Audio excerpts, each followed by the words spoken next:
Hello and welcome to the Legal Genie Podcast, hosted by me, Lara Quie. This podcast is for anyone looking for some career inspiration and mentoring in the legal industry. I interview movers and shakers with interesting stories to tell about the highs and lows of their careers. They share loads of useful advice that I hope will help you to move forward in your career. Please follow and rate, and even better, leave a review on whichever platform that you're listening to this on now. Right, on with the show.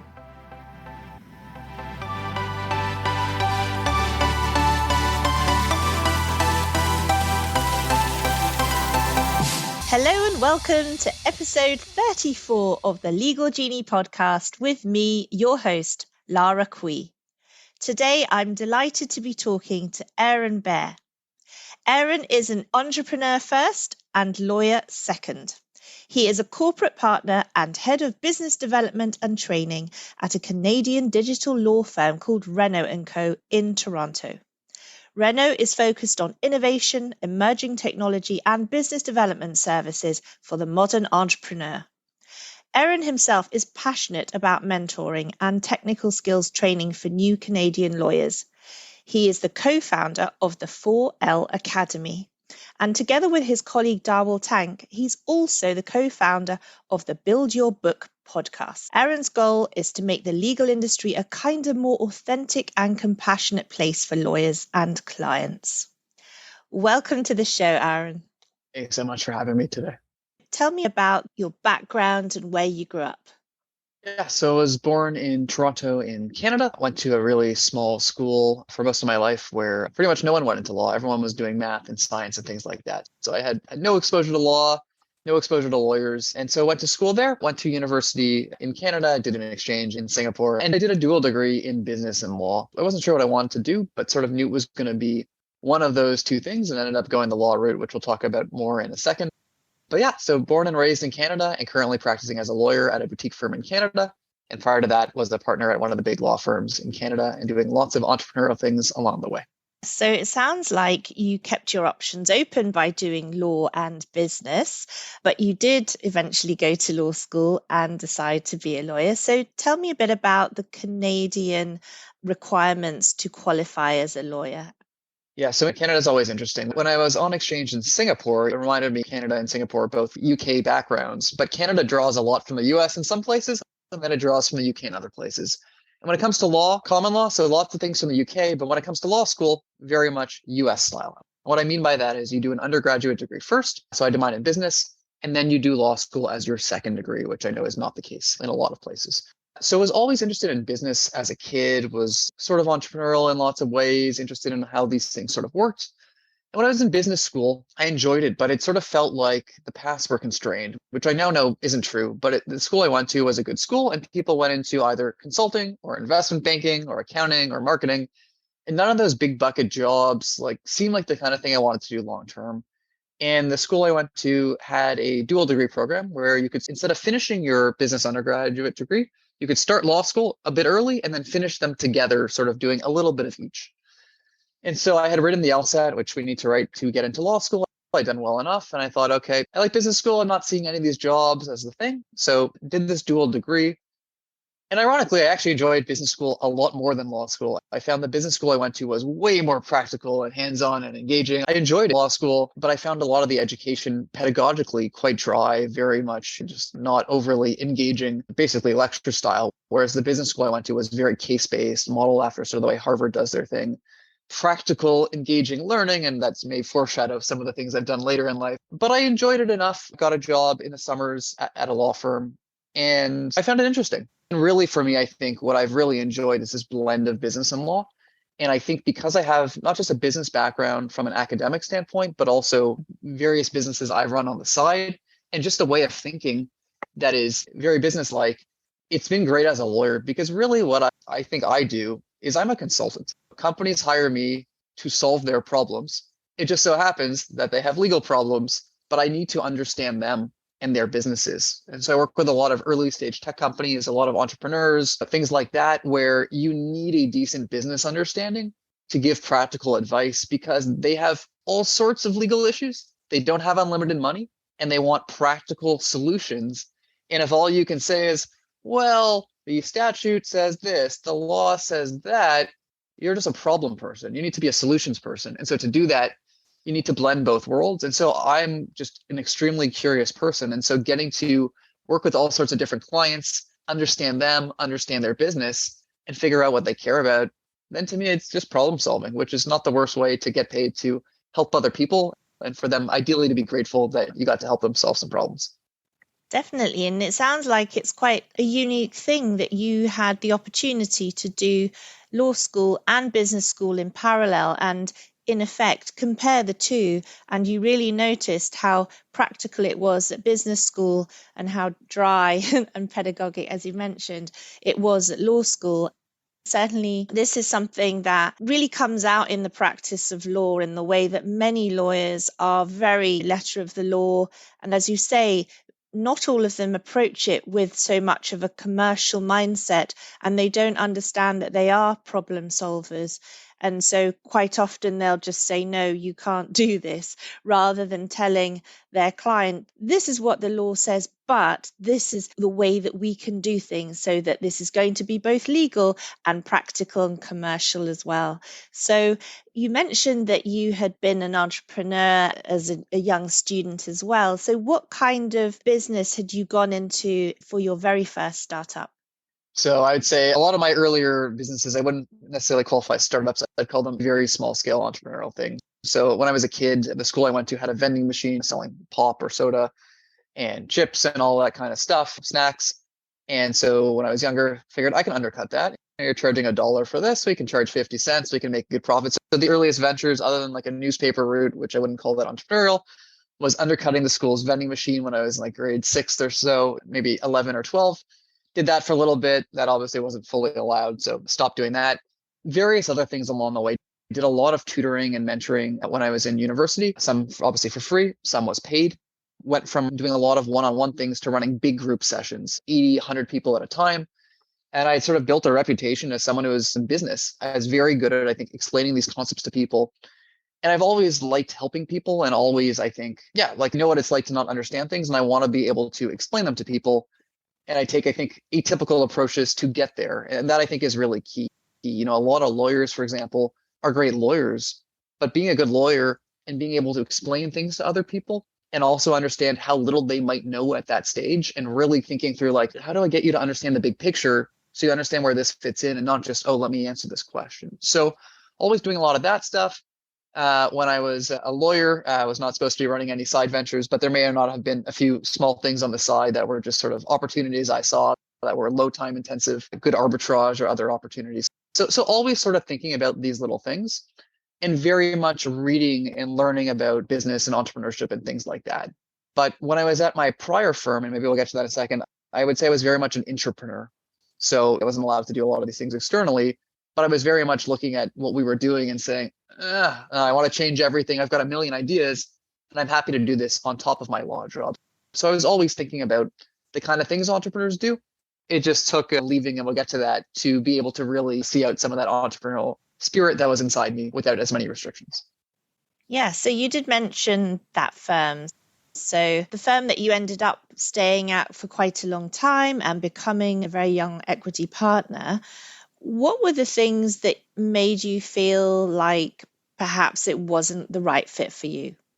Yeah, so I started law school when I was 20. And I know in the UK, Singapore, that's not young. In North America, again, you're supposed to have done a first degree. So that's young.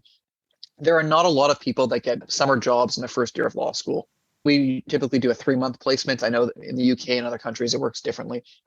And so I was lucky. I did quite well my first year of law school. I will say that's partly due to a number of factors, including just I studied differently than other people. Even at that stage, I was thinking like a lot more practically than other people. I'm like, what am I supposed to be learning here? And how am I going to achieve that? Everyone else was reading all the cases. I stopped reading cases very early on in law school, but I wasn't slacking off. I was just going, I'm going to read some secondary sources to try to understand what I'm supposed to be understanding, because I don't understand how reading a case to take one point out of it is going to get this big picture in my head that I'm supposed to get to. And so a lot of this comes down, I think, to the big picture, but let me come back to that. So did well my first year of law school, got one of these unusual summer jobs at a big firm, and I spent 10 years pretty much there. So my first summer of law school, my second summer in Canada, we do articling similar to pupillage in the UK. Was an associate for a while and then was up for partnership. And I never wanted to be a partner. My plan was never even to be in private practice this long. My plan when I was hired at the firm was to go in-house, work for a business after about 2 years. And the group I joined when I was hired back was the corporate commercial group because I figured it had the best exit opportunities. And it was the one that dealt with a lot more day-to-day business issues in addition to doing M&A work. So very much aligned with my business interests and sort of entrepreneurial interests. In my first little while, I wasn't that busy, which wasn't a bad thing. I was working very good hours and getting paid the same as if I was working more hours, and that was a decent deal. So there was no reason to quit. A lot of my friends at other big firms were all already very miserable and working absurd hours. And of course, they all left quite early on. I figured, okay, this isn't so bad. And then I started getting much busier my fourth year. And I was like, oh, now I understand why people leave. Well, you guys did this for this long. This seems a little interesting. Like, really? Okay, I get where you were coming from. But I was also at a point where it didn't feel like I knew what I was doing, partly because I had done less work, but partly is the training I got was not good. We had all your standard big firm trimmings of formal mentors and lunch sessions and this and that. But the training I was getting, as I was realizing, wasn't good. But it took me a while to figure that out because the reviews I was getting were good. Clients were happy with me.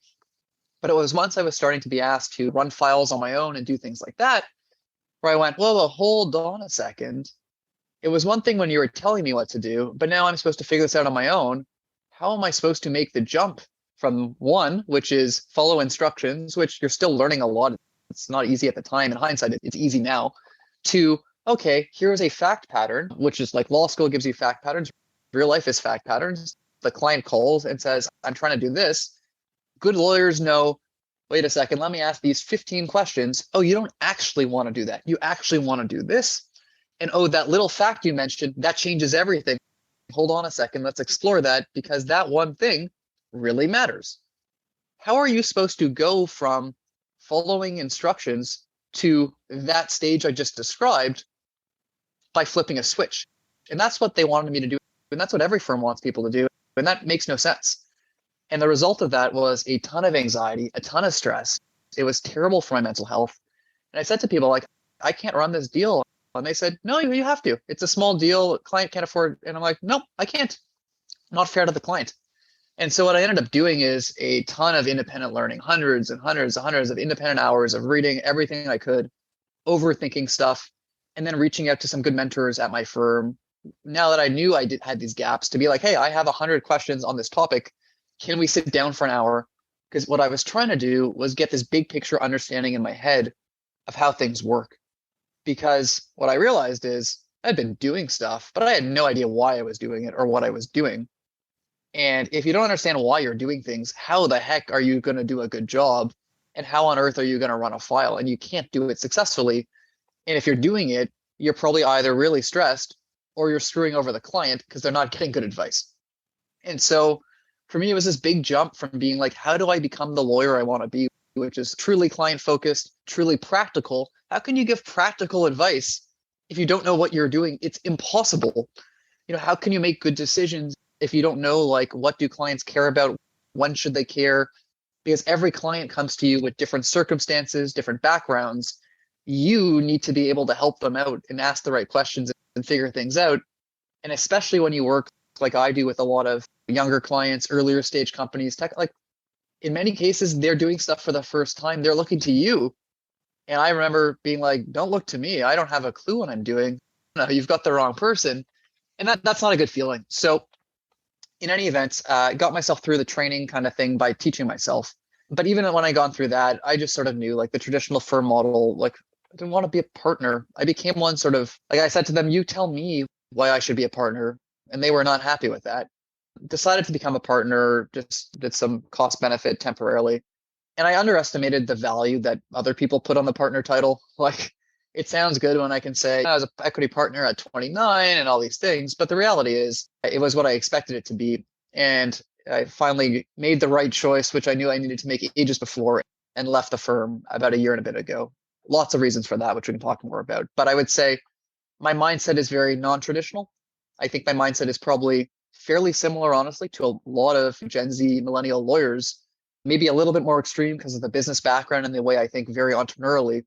But there was a lot of stuff, how we treated people, how we thought about things, how we thought about growth, how we thought strategically, all these kind of things where I'm looking and saying, this is not what I want. It's not that they were doing anything that differently than the average law firm. I just think the average law firm is the last thing I would ever look to as a good comparison of what things should look like. Right. Yeah, you covered a lot there. And I think when I compare that to the kind of training that I got, we were very fortunate in terms of I did a non-law degree and then I went to law school for 2 years. Then I did a 2-year training contract where I got to sit in 4 different departments in the same office as a partner, learning by osmosis, hearing every single conversation that they had with clients, reading emails, having them check emails before I sent them. The level of supervision was quite extraordinary. And they were constantly giving feedback and mentoring and teaching. And so I think the model that I was exposed to, one did feel quite well nurtured. And also the law school, actually, the course was quite practical. I think most of the textbooks that we have were quite good in that regard, at least to get you to the point where you could be a decent trainee. So it was limited. So it was very much the foundation skills. But then I think because everybody was going through the same pattern, you didn't feel too much out on a limb. But you're right that when you hit qualification and you're suddenly there running your own files and the supervision just isn't that intense because obviously that's only for trainees, that is a very scary time. And you're right that most law firms just expect you to know this stuff, and everybody will have different ideas of how much you need to know. And it sounds like you invested a lot of time and effort in teaching yourself, but that's not the way it should be for sure. And then having mental health issues, anxiety, a lot of people get depressed and stressed. And of course, the overwork. It's the very, very long hours culture, the fact that there is a sort of lawyer personality and that many lawyers are very urgent. So everything is super urgent. So they haven't got time. It's not just the billable hour that's making them stressed about the time they spend with you, but it's also mentality, isn't it? That they don't want to take the time to go through all of the work and give you that big picture. Because what you mentioned was wanting to understand the big picture. And why am I doing this little piece? Well, it's because this is a condition precedent. And if we don't have this, we can't do that. And it's all the building blocks and understanding how everything fits in, but also why commercially it matters to have all of these bits of paper and all of these different contracts. And every time you change one clause, the repercussions on all of the others. So you mentioned then that you were there for nearly 10 years.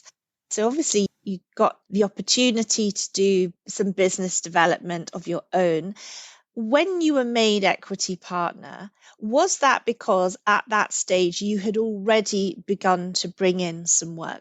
It's interesting. So the firm I was at runs a different model to some extent than other firms. So they actually weren't as fussed on your book of business to become an equity partner as the average firm. So most US firms or North American firms, you're going to need a big book. At the firm I was at, you didn't. But I think like every firm, whether a book of business is a criteria to become an equity partner or not, the bigger your book of business, the more you get paid. That's just a fact. So there's never a bad time to have a larger book of business. One of the interesting things, and again, I was never really planning on staying in private practice. So early in my career, I was absolutely not invested in business development. I was like, if you're going to go work for a company, you don't really think about these things as mattering. But I was doing a lot of business development for another partner. And so even as an associate, I was building her practice with her, and we built it up to a multi-million dollar practice. And she obviously laid the groundwork for a lot of it. I got her to the next level. And so in a given year, I actually started tracking it because no one was believing, like, Aaron, everyone does pitches for other people. It's part of the job. I'm like, I don't think you understand how many I'm doing. I'm doing like 75 a year, where I run the whole meeting. I get the client. I do the work for the clients. I brought in a lot of money from these. And so I was doing a lot of business development in my later years as an associate for another partner. And I realized, you know what? I think I can do this much better. And I think I can do this in a much more authentic way because I was basically getting practice on the fly.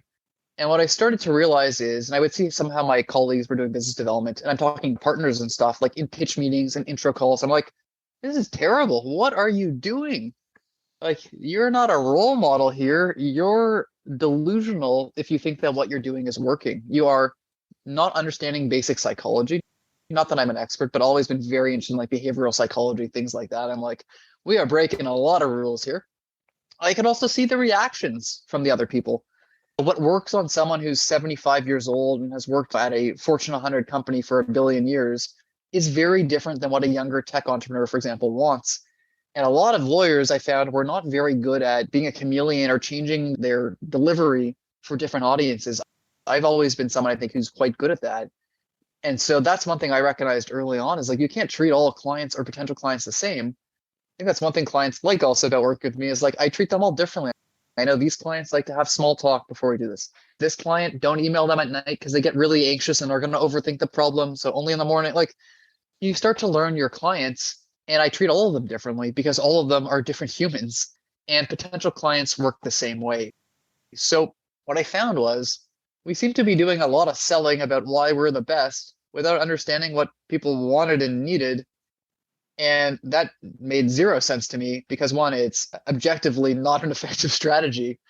And number two, like, I don't know if we're the best. We're good at some things. Why don't I listen to you, figure out what you need, then try to figure out if we can help you? But also it'll help me figure out the strategy for you before you formally retain me, because I'll be like, oh, what you really need is this. Right now I seem like the best lawyer because I've already figured out that what you thought you needed, you didn't need. Example of that with a potential client yesterday on a call that someone introduced to me. They came in saying, oh, we need this. It's a UK company, a Canadian company. We're going to do it this way. I'm like, I am 99% sure that is not what you're going to do. I can tell you that every other client I've worked with doing similar things to you, we normally do this. Here's the question I would ask back to your UK solicitor. Pretty sure I know what the answer is going to be. If that's the case, we don't need to do this. And hey, here's the 5 other things you're going to need to do. So, I mean, that's an intro call, pitch call. I'm not getting paid. I'm not giving formal legal advice, but I seem really competent and that I've done this before and that I'm committed to them because they spent 95% of the time talking. I'm listening. I'm asking probing questions and I'm going, great. If you're going to work together, here's what we're going to do. We can do a fixed fee. We can do hourly. If you want a fixed fee, here's what it's going to be because I now know what you want. And they're happy. The average lawyer is just, we're the best. We're the best. Let me tell you about all the awards we won. I've been practicing for 40 years. It's like no client wants that. Anyway, so your real question was, had I done a lot of business development or did I have a big book of business? The answer at the time was no, didn't have a big book of business myself, but had built another person's, had good business development tendencies. But what I quickly realized was there was no good business development training at all for lawyers. And that was obvious because the training I was getting formally as an associate was a once a year talking head session where a bunch of partners would be like, here's how I got clients. And I remember thinking, that's really great. You got them from your cousin who's rich. You got them because this industry happened to explode at the time. You got them for some other reason. None of these things are replicable or reproducible. So how are they helpful for me? And I hear this all the time from associates, from partners, from law students. How do I do business development? And the answer is you need training on business development, and there's real world strategies. There's a whole industry called sales and they have best practices. And so one of the entrepreneurial things I started doing, which turned into a business, but sort of started when I was a partner, was after all these experiences of working with this other partner and being like, there's got to be better ways. Like we were really successful, but I'm like, I know that we're making this up. So clearly there must be some best practices. And I reached out to an old friend of mine who had done sales for ages. And I was like, hey, like what book should I read? What podcast should I listen to? I want to absorb some knowledge, just like I've absorbed a lot of knowledge on how to be a better lawyer. Pretty sure this one's a bit easier in the sense like there's literally just like follow these scripts, follow these best practices, practice this way. And so started learning a lot about business development and sales, reading books, listening to podcasts, talking to him. And obviously it's way more complicated than I thought. And ended up with him starting this thing called Build Your Book, which is a company that trains lawyers on modern sales in the authentic way, in the way that's backed by the science, in a way that you actually enjoy doing it, in a way that works. It went so well that we ended up actually hiring him, unfortunately, to work for our firm because I'm like, oh, this is going to take away time from this business. But I want to put what we're talking and working with people on. Let's put this into practice at our firm, not just for me. I was already doing a lot of the stuff, but at the firm level. So we're currently having some fun building out a sales function that looks nothing like any other law firm. We're doing stuff where clients are telling us no law firm has ever done this. And we're just laughing because we're like, this is like customer success 101 in the tech industry. And that is already revolutionary in the law industry. This profession is so far behind, it seems, around the world. But really, I think everything I'm trying to do, and we'll talk about the other things in a second, is just saying it doesn't have to be the way it is. What is the best practice for X? And let's do that, right? What is the best practice to train lawyers? Let's bring that to law. Let's combine it with some law stuff, and let's do that. What's the best practice for sales? Well, they don't all work in law, so we got to tweak them for the legal industry, and let's do that. And people are craving this. And like we've worked with partners at major law firms who are like, I don't know what to do.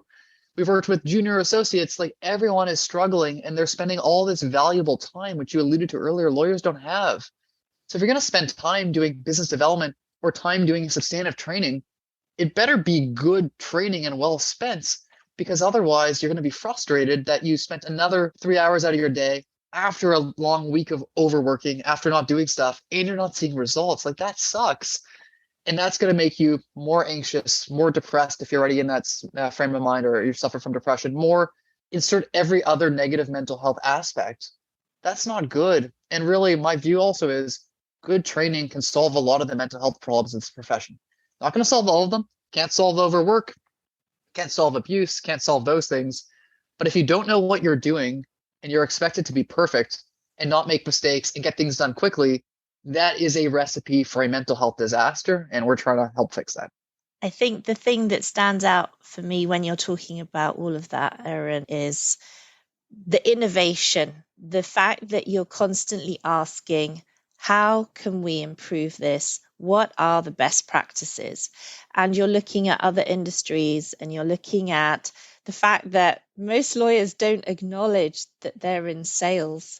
And that's why they have to call it business development, when we all know actually it is sales and that they are the product. They and their brains are the product, selling their time. But actually, what you want to be moving towards is a value-based proposition in terms of what is the problem that the client has and how am I going to solve that? So how big is this problem? And if it's a multi-million-dollar lawsuit and you make it go away, well, is it really only because you spent 5 hours on that, that's only worth 5 hours worth? Or is it worth the millions that you've just saved them? So I think we definitely are on the same page when it comes to billable hour and all of that. But it's very interesting how you mentioned that you've hired Dharwal for your firm now and you're coming up with all these fantastic solutions for Renno Co. And so when you first started coaching with him and he was telling you about the sales process, what were the main things that really stood out to you and made you go, oh my goodness, I don't believe I didn't know this? So I think I had a lot of decent gut instincts. I was ahead of the average lawyer, but I was very far away from the average salesperson. And it's funny, when I watched Dowell work his magic, and like super authentic guy, there's nothing salesy about him. And that's, I think, the first problem lawyers have. It's a mindset problem. I had a mindset problem, and every lawyer we've ever worked with on our coaching had a mindset problem. And in fact, at our firm, we've been spending a lot of time the last 3-4 weeks on our all hands kind of firm meetings. We started talking about business development, but it always gets back to mindset and some vulnerable conversations, because at the end of the day, as we like to say, your first sales to yourself. Firstly, you got to believe in what you're selling. But secondly, like you've got to feel like someone should want to buy from you. And so we see a lot of issues, and I had all of these lawyers have. One is they don't have an abundance mindset, meaning they're so afraid of not getting the client because they believe clients are scarce. Because when you're starting out and have no clients, feel scarce. You have zero, you want to get them. I have learned the hard way many times, as have far too many people. There are lots of clients you don't want. They don't pay the bills. They're fighting you on everything. They are more trouble than they're worth. they're good training clients, I would say, to get these mistakes out of the way, to learn how to manage we'll call it a lower value client. But you don't want to build a practice of being at the client's mercy, of having clients who don't respect your time, the value offer, things like that, and who you're not happy to work with. So firstly, I fired clients because I don't like working with them, and they were mistake hires. And I always knew at the beginning, there were always red flags. I ignored them. But, if the client's haggling you over a few $100s at the outset, probably not going to make sense. If you're taking them on and they're like, oh, we can't afford to pay now, but maybe we'll be able to pay later. And you're like, oh, I'm betting they're going to be the next big thing. I had this conversation recently with our juniors saying, look, you're welcome to do that, but just understand, like, that's your risk. There's many things I've done unofficial pro bono. I'm like, look, you guys can't afford this. I'm happy to help for now. And that's my choice, but not believing things will magically work out that way. And then the mindset goes from dealing with billing, being comfortable talking about cost up front. Lawyers love to avoid this. It never works because guess what? You got to send a bill eventually. And there's nothing worse than having done all the work and not getting paid for it. I want to know up front that it's not going to work. Or, hey, how do we scope this in a way that can work with your budget? But I'm very happy with me saying, you know what? Honestly, I don't think it's the right fit. I've got a recommendation for you, someone else who might fit with you. Or, hey, come back at this stage. Or, how do we scope this here? But what I don't want to do is just take on anybody. And you got to believe you're worth working with, that you have value to offer. I believe clients are lucky to work with me. I don't mean that in an ego way, but that was a big mindset shift from like, I should be so lucky to work with them, which means they have all the power. I'm bending over backwards to do whatever they want. And don't get me wrong, when clients need stuff and need it done quickly, we get it done. But I also know how to set boundaries, right? If a client is asking for the moon and it's unfair and unreasonable, they're not getting it. Or they'll get it once, but they're not getting it on a regular basis, other than when there's exceptions. So respecting yourself, but mindset is this big thing. Comfortable following up. Lawyers are like the worst at following up. They have a call with somebody, it goes well, the person's supposed to follow up, or they leave it ambiguous. It's like, yeah, let's grab lunch soon. When you say that to a friend, it never happens. In most countries, a couple countries that happens. Like they don't know how to set a time and date and all these things. And then they don't follow up. They're like, oh, if the person wanted to work with me, they would have followed up. And it's like, holy crap, the power of the follow-up, where we're so worried about burdening people. And I was always so worried about, like, am I being a burden? No, people are busy and they forget. And I cannot tell you the number of times, both for my side ventures or for clients of my firm, where like that follow-up or couple follow-ups made all the difference. So I really would say the average lawyer has no foundation of good sales skills, not good at talking to potential clients, converting them in the funnel. What is a funnel exactly? To becoming an actual client, managing the actual client relationship as things come up, having conversations about cost, things like that. And then figuring out, like, I go to a conference, I go to an event, like, how do I handle these people I met? Like, what is the process for that? And pretty much every lawyer we talk to is just making things up, and they're not working. They don't even track these things. They're not taking notes. Every single conversation I've had with every person I've talked to in the last 2 years, I have notes on. So when I hop on the next call and I say, oh, like, how's your mom doing? Because last time we talked, there was an issue. They're like, oh, wow. Oh, like, you remembered. I'm like, yeah, of course I remember. I wrote it down. I don't say that to them, but like, that's what you do in sales. You have notes, you have institutional knowledge. There are no best practices at most law firms. And for most lawyers, they're just making this up. So part mindset, part best practices, combine them together, and you just have an unfair advantage, because this profession the bar is so low, we can't even call it sales. This is so true. You're saying exactly the things that I definitely experienced in the legal industry as well. And also what caused me to move from being a lawyer into business development and marketing myself, because I felt that it's an area that people really do need help with. And as you say, it's something that doesn't come naturally to lawyers. They feel really awkward about it. They get so anxious and uncomfortable when it comes to talking about money, about their self-worth, when it comes to asking for the business. And as you say, they just find it really hard to do the follow-up. So you're talking about the funnel, but there's this setting on HubSpot where you can literally set up this email thing where it follows up 3 days later if they don't open the email. And honestly, the number of times when people replied to that email and they said, wow, thanks for following up. And it's like, oops, I just ticked a button on this, on this fantastic email thing. I didn't even have to follow up myself either.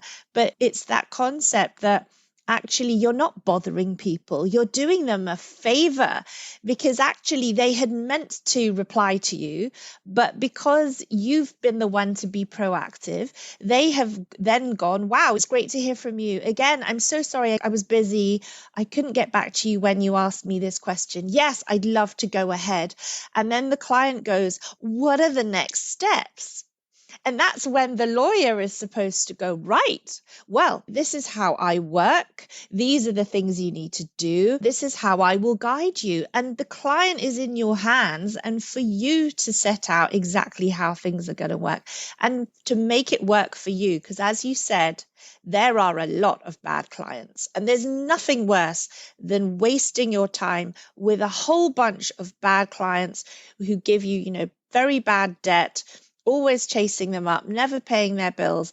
And it's excruciating to work with them, because one thing I noticed about you and your enthusiasm for your clients is the fact that because you're choosing them as much as they're choosing you, the mindset is different. This is about, what are your problems?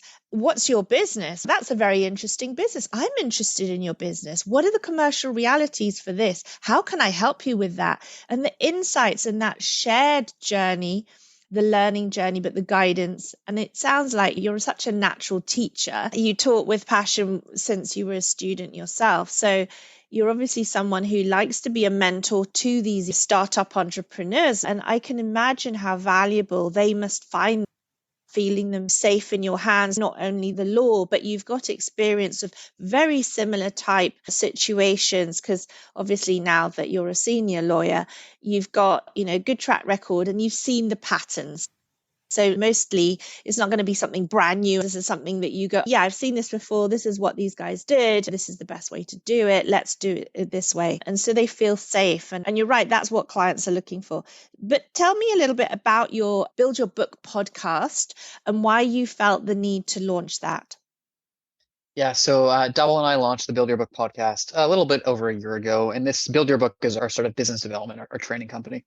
And so we launched the podcast partly out of interest, but partly I think we wanted to have these conversations. And so the first, I can't remember, maybe 5, 6 episodes, we're just Dharwal and I talking about just things. One of the fascinating things, I think why we work well together and why what we're doing doesn't exist elsewhere is Dharwal is not from the legal industry. I am from the legal industry. And I spent a lot of time seeing business development done and then doing my own stuff. And I'm doing it live in real life now, right? Like everything I'm doing, whether it's For All Academy, which is my substantive training company, we're focused on corporate law. So M&A, contracts, things like that. Myself and all our other instructors, we're practicing lawyers. So we're living and breathing this and training people at the same time. And that's unique, right? A lot of the time, it's like you choose one. Those who can't do, teach. We're like, not those who can do and who are also good teachers and mentors, you get to teach. And so with Build Your Book and the podcast, so Dharwal, as I said, was coming from this tech sales background. And so bringing a different lens. And so he was learning the legal industry as I was learning sales. And we were having all these interesting insights because he'd be like, well, like, I don't want to bore you. What about this and this? I'm like, no, lawyers don't do any of these things. I don't think I remember saying to him, I don't think you understand. There are no best practices in this profession. People don't know the basics. And like, he would continue to be astonished. I'm like, I'm telling you, these are novel concepts for lawyers. And so we had all these interesting conversations for ourselves. Then we started bringing on different people, different guests. So we talked to a number of in-house counsel. I think private practice lawyers working in firms do not spend enough time understanding their clients or potential clients in-house, because most in-house lawyers are not happy with private practice lawyers. And if you just ask and listen, you will learn so much about what they're really looking for and therefore how to get their work or how to keep that work, right? And a lot of the time, in-house counsel, they'll be like, I knew this before the podcast, but it was good to hear. They're like, I wish lawyers would take more time to learn our business. Call us. Let's chat for an hour. I want you to understand my business so you can do better work. And they're like, almost no lawyers do that. Like, my current firms aren't doing it. I would love a firm who's like, hey, I want to take 3 hours to learn your business. I will give them my work. Like, why aren't people doing this? They're giving away what they want, and lawyers aren't doing it. So we got those kind of audiences. We had lots of people in private practice doing things very differently or who had very different perspectives. And those were great to hear. We heard from people, we had guests in other industries, because again, like business development and sales is not a law thing. It's a cross industry thing. One of the things I've really grasped in the last 3-4 years is if you get good at sales or business development, firstly, you can make a lot of money. Secondly, that's not lawyers' main goal with business development. It's actually control. We've done a lot of surveys. They want control over their days because as a lawyer in private practice, you generally don't have much control. You got the firm, you got the clients, you got all this stuff. If you have your own clients, you can leave your firm. You can start your own firm. You can join another firm. People want you. Like, you get to choose who you work with, what you work on, and where you work. You are not at the mercy of anyone else, at least in theory. And that's pretty cool. Like, that is the bigger driver for people. But obviously, we brought on guests from other industries because the same things apply. Like, yes, you got to do things a little differently in law because this profession's a bit different. But by and large, those best practices, the things they did, they work. And so we did the podcast for about a year. It went great. We sort of put it on hiatus for now, but would highly encourage anyone to listen to it. Build Your Book podcast, all about business development and sales just for lawyers, and really great conversations. We had a lot of fun doing it and people loved it. We got so many kind words and really great feedback because there wasn't stuff like that out there doing what we were doing. That's right. And I was a big fan of Build Your Book podcast, which is why I reached out to you, because you're right. It's a difficult area for most lawyers, and law firms are really awful at providing decent training on this. And so I think that those lawyers who take the time and make the effort to listen to podcasts like Build Your Book really can learn so much. And you mentioned as well autonomy. That is the number one driver and the number one most important thing to most lawyers in terms of their mindset and the way they are as people. And that is why being in a very controlled situation in a law firm is so soul destroying. If you're that kind of highly independent person, but you're constantly a slave to other people, over time, it breaks your spirit. And I think that's what happens when young lawyers start to realize that this is a long-term thing, that even as a partner, you're constantly being told, these are your targets, you're not hitting your goals, bring in more business, where are the hours? And there's just always stress like that, even though you're supposed to be a partner and an actual owner of the firm. They don't actually become true business owners, and they don't get the entrepreneurial benefits that you do as a true entrepreneur. And I think that's one of the main things. And until you have your own firm, and so a really small boutique where you can work with other people that you see eye to eye with, and then you create your own culture and you have that feeling of autonomy, only then is law a truly satisfying career. But it is what you make it. I know you spoke to Norman Bacall. He's very keen on the whole concept of taking control. Take Charge is his book. Genuinely, it's hard to be a lawyer. And when you've got a whole firm full of people like that, with alpha personalities, all thinking that they're amazing, it's a very difficult place to work. I know that we're going to round off in a second, Aaron, but I do have another question. You've been on such an interesting entrepreneurial journey, and it sounds to me like you must have more than 24 hours in the day because of all the stuff that you do. I don't even know how you do your client work, but juggling all of these other things. But what is your actual long-term vision? I mean, are you genuinely going to be remaining in a law firm, or are you part of a movement? Do you see your role as fundamentally changing the legal landscape in Canada? It's a good question. I don't know the answer yet. Yeah, it's very clear I'm doing a lot of things. So the current day job is being a lawyer, doing work. I mentor and train our younger lawyers. I run our training. I have a lot of clients. I'm managing those. I also co-manage our firm. So involved in a lot of stuff from about 12 or so lawyers. I'm stepping down from some of that stuff just because the time is too much. And then on the side, 2 ventures. One is For All Academy. That's this training business where we're doing substantive corporate training right now in Canada. working with some of the biggest firms and obviously some smaller and mid-sized firms and expanding to the US in 2023. We've got Builder Book where we're doing the sales stuff. We've got a really cool event coming up in November that we will see by the time this airs if we've publicized it yet. But it's going to be free. It's going to be about business development and mental health and so much more, open to anyone in the world. So we can chat more about where to learn more about that. But there's a lot going on. And something I've thought about is, okay, like how do I make this more sustainable? And I would say since March 2020, start of the pandemic, certainly been working a lot. But I was in Toronto. We were one of the most locked down places in the world. Depending where you live, you may have been slightly more locked down, but there was not much to do and I get bored easily. And so I underestimated the time some of these things were going to take as well. But glad I did this. It's kept me going throughout, what otherwise I think for a lot of people was a challenging time. I've never been more social in some ways without leaving my house. So the number of people I've met, like we're doing all these classes, we're changing people's lives through some of our training, all virtually, has been really rewarding. And so I think you sort of alluded to this, like this lack of satisfaction or fulfillment for a lot of lawyers. And I certainly felt that earlier in my career until I sort of took charge and did my own stuff and really left where I was at because it wasn't working for me. But the stuff I'm passionate about, I love teaching people. Like it's great. It brings me joy. I love building classes. So like last weekend, I was building this contracts course and there's nothing like this, I don't think, in the world. It's going to be incredible. And like, I was having a great time. It was a Saturday and I was building this course. I'm like, oh man, this is awesome. I'm so excited. We're test driving it starting next week at our firm for a period of time. I'm like, I can't wait to see how this goes. I think this is going to be awesome. I've got all these ideas. They're coming together. So that for me is fun. Maybe not for the average person, but for me, like I enjoy that. I like working with clients. Like I like what I do. Obviously, when you put it all together, it's a lot. So for me, part of my goal right now is also how do I grow our firm?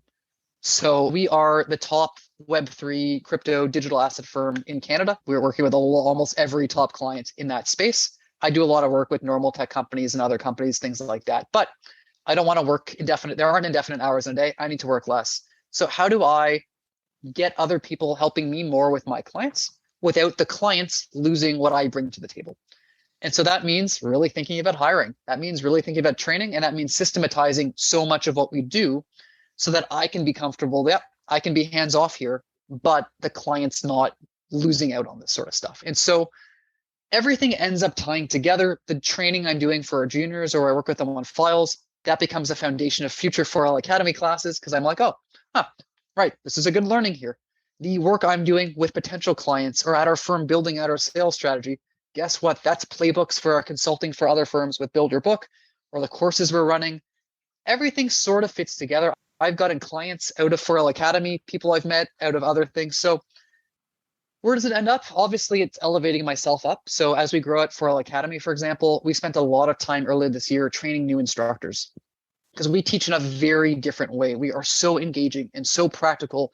We use a lot of software and different things that people running legal training do not use, which means we had to train people on this. We had to run mock classes. We spent 5 months training them, which was a huge investment of time. It's much easier for me just to teach every class, but that's not scalable. So really what I'm trying to do, and spent a lot of time reading about this, is build good systems, build good training so that we can scale these businesses and have the impact I want to have on the profession in a way where not everything has to be me.